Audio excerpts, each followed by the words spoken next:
বন্যপ্রাণী সংরক্ষণে অর্থায়ন, মানুষ ও ধরিত্রীর উন্নয়ন এই প্রতিপাদ্য বিষয়কে সামনে রেখে চট্টগ্রামের লোহাগাড়ায় বিশ্ব বন্যপ্রাণী দিবস পালিত হয়েছে। এই উপলক্ষে সোমবার ৩ মার্চ সকালে চট্টগ্রাম বন্যপ্রাণী ব্যবস্থাপনা ও প্রকৃতি সংরক্ষণ বিভাগের উদ্যোগে বন অধিদপ্তর, পরিবেশ, বন ও জলবায়ু পরিবর্তন মন্ত্রণালয়ের সহযোগিতায় লোহাগাড়ায় এক র্যালির আয়োজন করা হয়।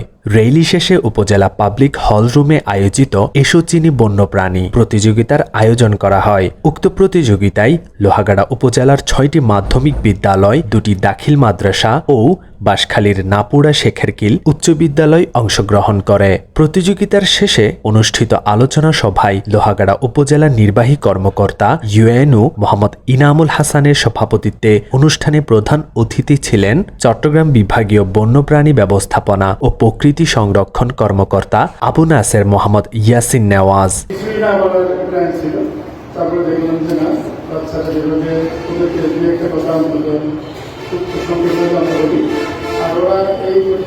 সেটাও কিন্তু এই বন এবং বন্যপ্রাণী তথা প্রকৃতির উপর নির্ভরশীল।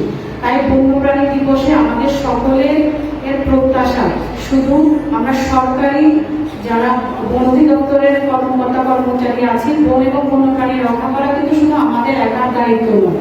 একটা হচ্ছে ফার্ম অ্যানিমেল, যেগুলো হচ্ছে আমরা খামার করি যাদেরকে দিয়ে, আর একটা হচ্ছে ওয়াইল্ড অ্যানিমেল।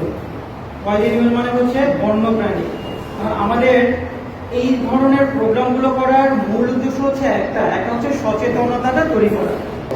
তাদের সবাইকে এবং সংশ্লিষ্ট প্রতিষ্ঠানের শিক্ষক মন্ডলীকে কৃতজ্ঞতা জানাচ্ছি। আমি বন্যপ্রাণী ব্যবস্থাপনা চুনতি অভয়ারণ্য রেঞ্জ কর্মকর্তা মাহমুদ হোসেনের সঞ্চালনায় সভায় উপজেলা কৃষি কর্মকর্তা কাজী শফিউল ইসলাম, চট্টগ্রামের বন্যপ্রাণী ও জীববৈচিত্র্য কর্মকর্তা নূরজাহান এবং দীপান্বিতা ভট্টাচার্য, চট্টগ্রাম দক্ষিণ রেঞ্জ কর্মকর্তা আবিদ হাসান এবং মঞ্জুর আলম সহ বিট কর্মকর্তারা, বনকর্মীরা, শিক্ষক ও শিক্ষার্থীরা উপস্থিত ছিলেন।